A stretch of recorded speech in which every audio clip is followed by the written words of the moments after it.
the female buyer. Her importance as automotive consumer just keeps growing every year in every vehicle segment.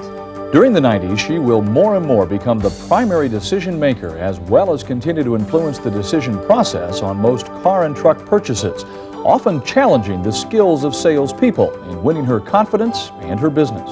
In this program, you'll learn how top market researchers rank Ford and Lincoln-Mercury salespeople on women's sales satisfaction.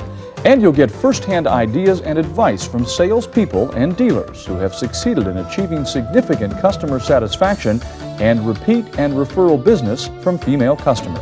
Consumer consultant Lyn St. will tell about her research findings as a Ford mystery shopper. And you'll eavesdrop on a women's focus group as they talk about their car shopping likes and dislikes. It's all part of this customer satisfaction selling presentation, appealing to today's female buyers.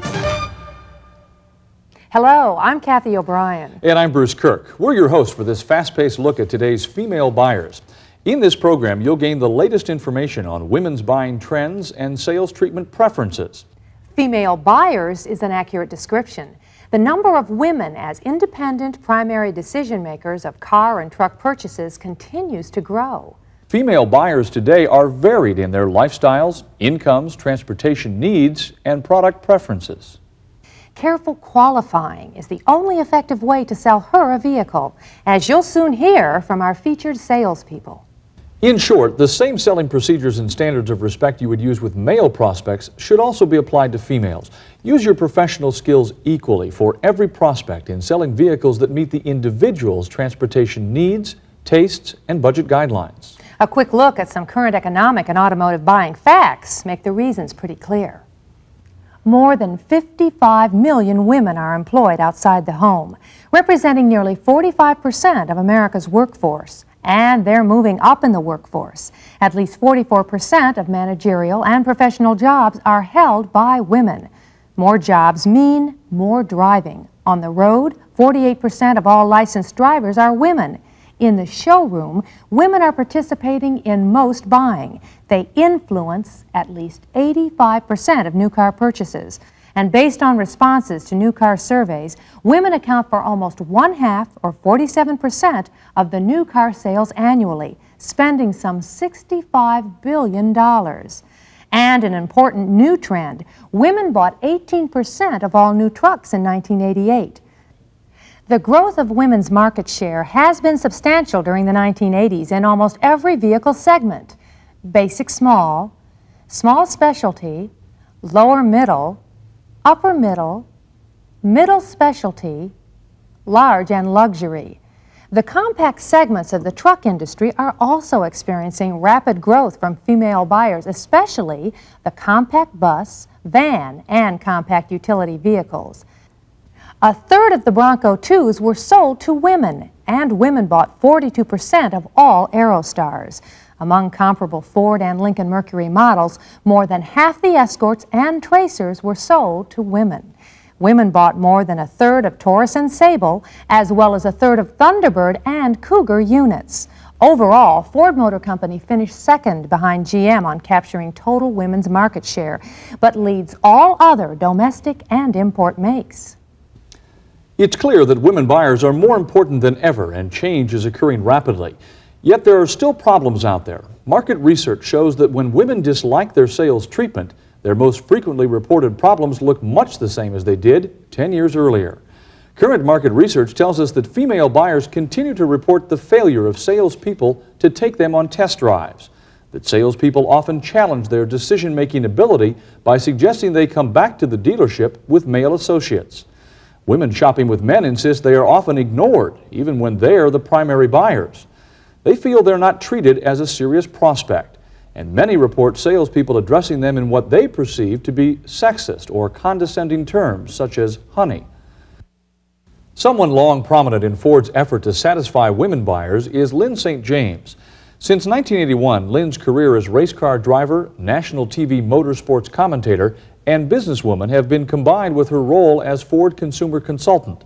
She's met hundreds of women at car care clinics and buyer awareness seminars, and shared what she's learned with salespeople. Lyn's research has included mystery shopping. We asked her to comment on her observations while playing the part of a prospect. Mystery shopping some dealerships myself has really given me some insight on what women prospects experience when they go into a dealership. Let's face it, they walk in and they experience mostly men and automobiles, something that's not necessarily going to put them at ease. So the greeting becomes very important. They may feel awkward. Where do they go? Who do they talk to? So a prompt greeting is very important. When a dealership lacks a greeter or receptionist, it's especially important that the greeting be handled promptly and smoothly. When that greeting includes both friendliness and professionalism, the woman prospect will appreciate the quick attention and feel more comfortable. The next step, which you call qualifying and I call fact-finding, is very important because this is where you're going to build the confidence level of the woman prospect. Too many salespeople are not comfortable unless they immediately get to a car and do a walk-around. All this does is short-circuit the qualifying phase and lessen the knowledge that you need to have about that customer. I want the salesperson to take some time with me first. Find out what I want and need in a vehicle and listen to my answers. And that listening is very important. Help me define my transportation needs. What features do I need? Maybe I'm not sure of the answers, but I want the salesperson, that's you, to be my personal expert, to help me figure out if I'm making the right choices based on my needs and budget. That's professionalism. Most salespeople I meet have a command of the product knowledge. They know their stuff, but they tend to overlook the most important features that women find of interest and also to relate that knowledge to consumer benefits. We know from market studies, from years of focus groups and surveys, things that interest women about cars. They include reliability, safety, economy, ease of service, comfort, and size. So why not emphasize these factors during the entire presentation? And my final point, the more professionalism and control you show of a sales situation, the more likely you are to get the sale, whether it be a male prospect or a woman prospect. And whether I'm an executive, a scholar, or a race car driver, I want to do business with a salesperson that is well trained, that is professional, and that is well prepared. As we've heard, many Ford and Lincoln-Mercury male and female sales personnel across the country are working effectively with female prospects. The salesperson you're about to meet is an excellent example.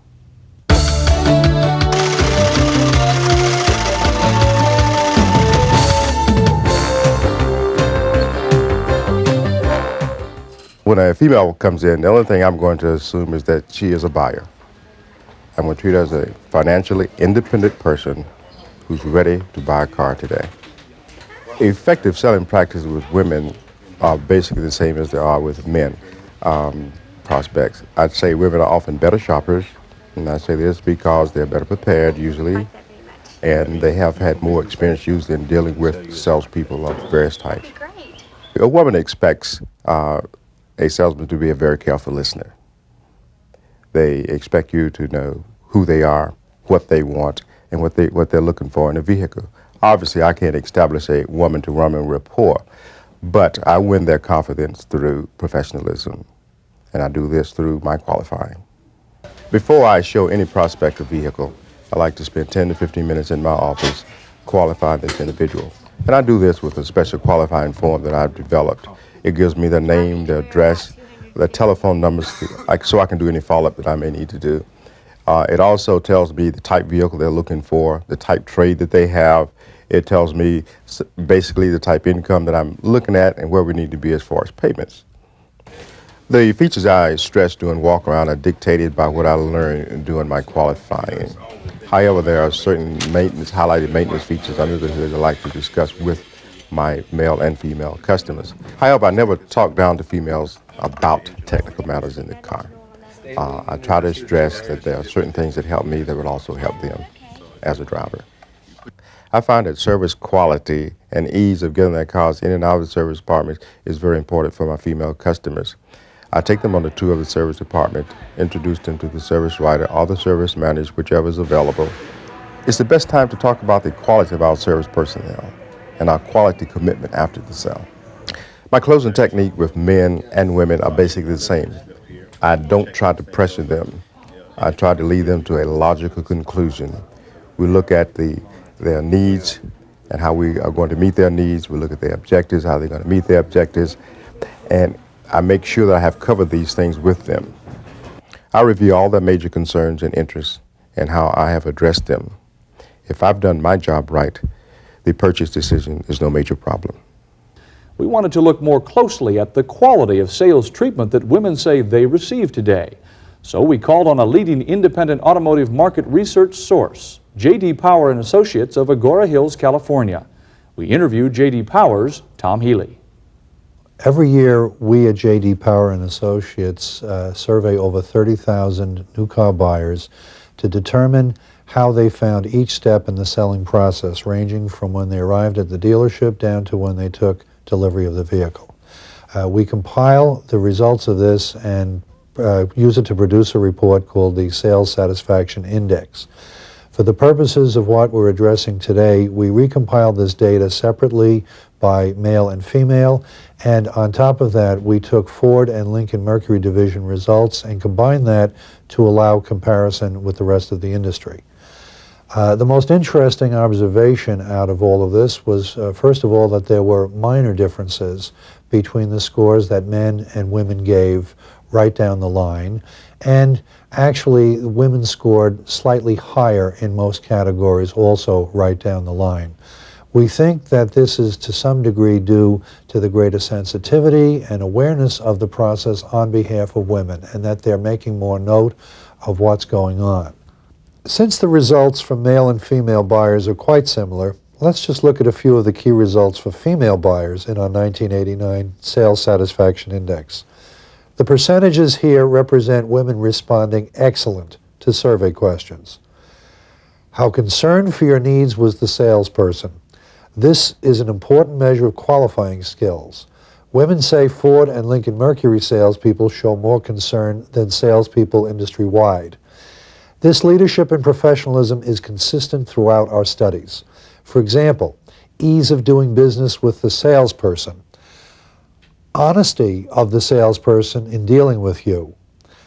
As for salesperson expertise, we asked about knowledge of models and features, knowledge of your vehicle warranty, knowledge of service requirements. Ford and Lincoln-Mercury here, again, were better than average. Were you introduced to someone in service? Based on these results, we see that both Ford and Lincoln-Mercury dealers have a greater sales satisfaction index than the industry at large. But the greater message here we see is in the room for improvement. 41 to 64% of the female buyers, depending upon which question you look at, rated the Ford or Lincoln-Mercury dealer as less than excellent. We find that women currently have a lower level of expectation and a greater sensitivity to this process. We think that additional effort in this direction will be rewarded not only by higher sales satisfaction scores, but also by an increase in referral and repeat business. Complete results of the J.D. Power Sales Satisfaction Index comparing male and female buyers are reported in the publication distributed with this program. Every year, Ford Motor Company conducts focus group market research involving thousands of men and women car and truck buyers. Here briefly is a sampling of what female focus group participants tell us about what they expect and what they experience when shopping at various dealerships. I personally like to be treated like they recognize me, they were happy for my business. If I didn't treat my clients in that way, I would never get any referrals. I also enjoy meeting a service manager because he's the person I personally will deal with. A couple of the dealers I went into, it's like, well, why don't you bring your husband in? And it's like, it is not my husband's choice. And I just walked out. You know, because it's like they didn't want to answer any of my questions. They thought that I knew nothing about the engine, which I don't know a whole lot, but I know how it works. And I know what I'm looking for. And they were so condescending that I said, forget about it. You know, I'll take my money elsewhere. A lot of times when they see a young girl coming into the lot, they think, oh God, we got her, you know. And I ran into a few very high-pressured salesmen that immediately turned me off. I want someone, when I go in to buy a car, to tell me about the car. I'm going to give them what my needs are, and ask them to show me what I need within a price range and what they can give me for what I'm willing to spend. And, you know, if that person will sit there and work with me and tell me what he has available and what he feels is the best thing, then I'm willing to listen to him. But if I go into a dealership and they just, you know, right away they think, well, you know, here she is, we're going to take advantage of her and this is what I want her to buy, no.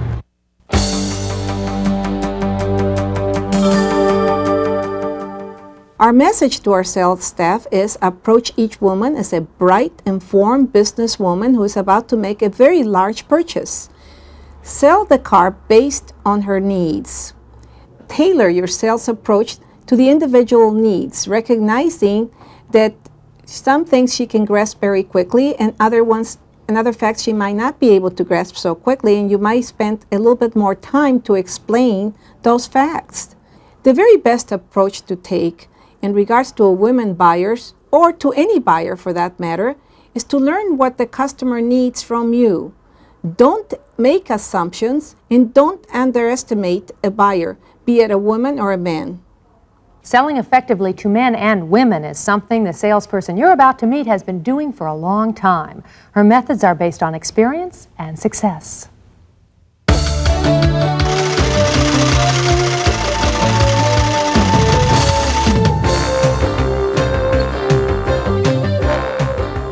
One very important factor about today's women buyers would be that they are very busy. Their time is very valuable. Most balance a career, children, and take care of the home. What I try to do is I try to make their buying a lot easier by giving them complete product information and advice. I try to minimize their time by making phone calls, for example, to their insurance companies, doing all the things that I would want a salesperson to do for me if I was buying a car. By giving complete credibility and respect to the female buyer as someone willing and able to make an immediate car buying decision, 9 times out of 10, she will buy a car. So I take her very serious. I set a high value on her time, so if she needs a ride to pick up her car, I provide her with a ride. I feel that these actions back my promises, and if she needs help and service down the road, she knows that she will get help. Every female prospect should be taken very seriously, including women shopping with their husbands. I'm going to shake hands with the woman first and try to establish a first-name basis with both. Even if the husband is the primary buyer and the wife is silent, ignoring the wife seriously could risk the sale.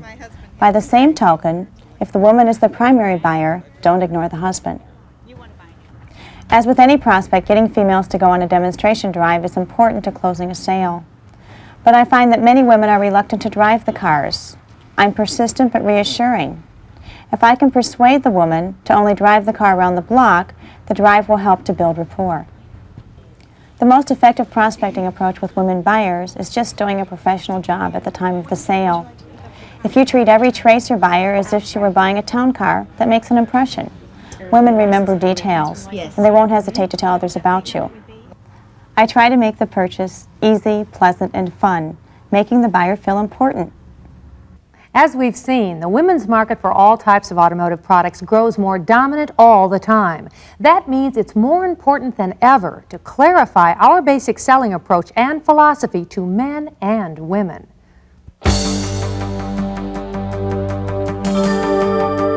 There's no question in this dealership that we're seeing far more women prospects coming in by themselves, ready to make a buying decision on their own. A few years ago, many of these women would have shopped with their husbands or fathers, boyfriends, or even brothers. The reason for that, I believe that many women feel uncomfortable with the product features and the automobile itself. They don't know what they need in terms of their lifestyles and transportation needs. So I think the golden rule has to be taken a step further with these women prospects. We have to treat her like we'd want our mother to be treated, or our sister, wife, or girlfriend, assisting them in a vehicle buying decision. This treatment must include courtesy, professionalism, and respect, the same things the independent male prospect expects. For new salespeople entering the automobile business, it's important to maximize the buying power of women buyers. The salesperson you're about to meet will share a lot of valuable advice.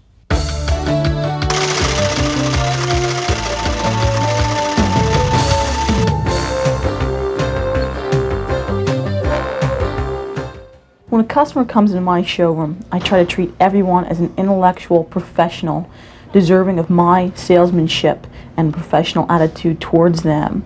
Regardless of how they're dressed, I try to make up my mind that they are a professional with a high level of income and ready to buy a vehicle. I never pre-qualify a customer, especially women. I never push them onto a vehicle. I let them tell me what they need in terms of their vehicle choice. And I never doubt a woman's buying ability on her own.